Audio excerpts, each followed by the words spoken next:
Hola chicos, hoy vamos a hablar sobre la letra G.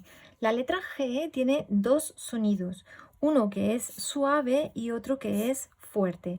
Suave es cuando va con A, O, U y suena ga, go, gu. Para que suene suave con la E y con la I, tiene que ir con la U y suena ge, gui.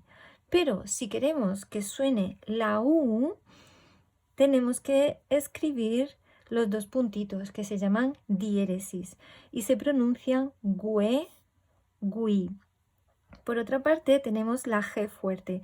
Cuando la G va con la E o con la I, pero se olvida de llevar la U, suena fuerte, suena G, gi, como por ejemplo en las palabras genio, gemelo, girasol o mágico, ¿vale?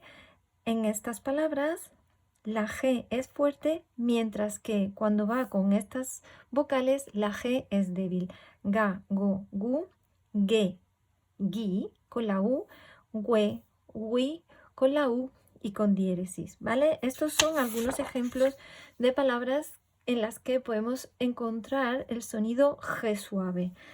Garganta, gallina, galopar, gato, golosina, gominola, gobernar, goloso, argumento, gusto, gusano, magulladura. Esta es ga, go, gu.